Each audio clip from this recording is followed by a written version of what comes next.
These are 3-inch lowering springs for my S10. There's lots of different ways you see to do it. If it's still in the car, you can cut it with a cutting torch and just cut all the springs over and over until they fall out. I've seen people separate the ball joints, put a chain on the spring, and just keep kicking until it falls out. That's not the right way. This is the right way. This is an internal spring compressor. As you can see, that loop there and that loop there, and same with the bottom two, are at different height. Why? Well, because your coil spring is wound at different heights. So you just stuff that in there. You get the coils probably on this loop around here somewhere. Tighten that bolt. It'll compress the spring. Drop your A-arm. Spring will come out. Not dangerous. Don't have to put a chain on it. Worst part about that is you have to get it up inside the spring when it's on the car. Usually on a GM, such as an S10 I'm working on, it goes up where the shock is. So you remove your shock, stick that up the shock, get it on the spring, make sure it's in contact at all 4 points. Once that's done, then you can just take your impact wrench, stick it up through the bottom of the A-arm, and just keep tightening it until it compresses the coil spring. And then once you got a compressor where it's free in there, without any binding, and then you can separate your lower A-arm from the ball joint, and it comes right out. Take that out of your stock spring, put it in this spring, wind it down, put it back up. Alright, there's a spring compressor installed. It's not tight though. But yeah, doing it on its side, that's a little frustrating. But when you're doing it inside the chassis, where you're simply hanging from the top to, it's a lot easier to put on. Alright, I got the spring compressor in there. One side's lower than the other, so you got to make sure that's the low side. And then at the top, it's the high side, the way the spring tapers. Crank it down until there's no tension on it. I don't know if you can see, but I got the two ends of the spring compressor almost touching. The nuts off the ball joint on the jack. But still be safe. Alright, going down. Look at that. No pressure. Now here's the thing. Is why didn't that separate?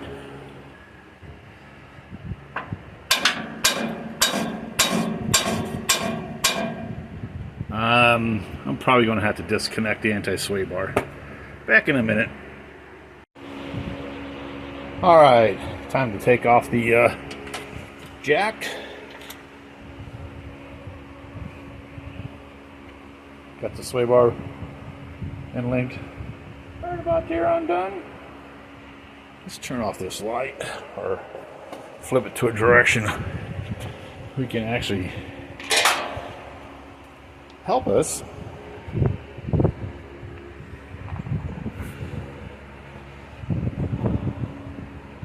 Alright, spring tools in place. Anti-sway bar bracket disconnected on the top side. Upper ball joint nut removed. Spring compressed as far as that tool will get me.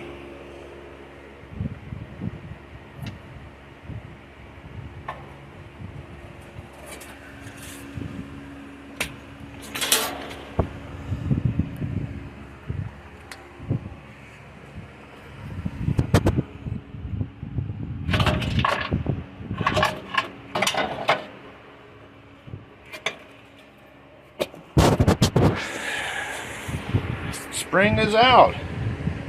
No drama. Worst part of, like I said, was getting these tabs in the correct spot because they're at different heights.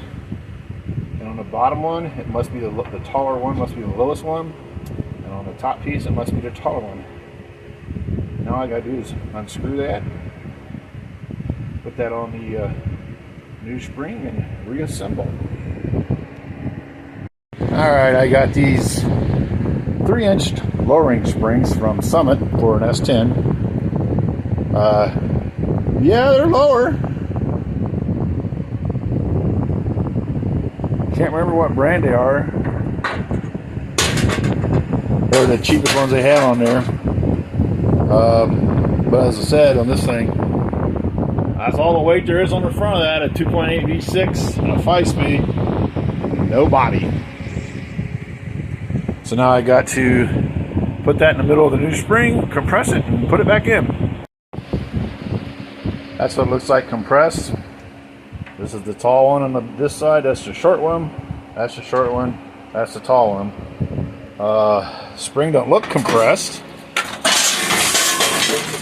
Yowza! But when you compare it to the stock one, oh yeah, it's compressed. I take off the upper spring rubber off of that one, put it on this one, and I can install it back in.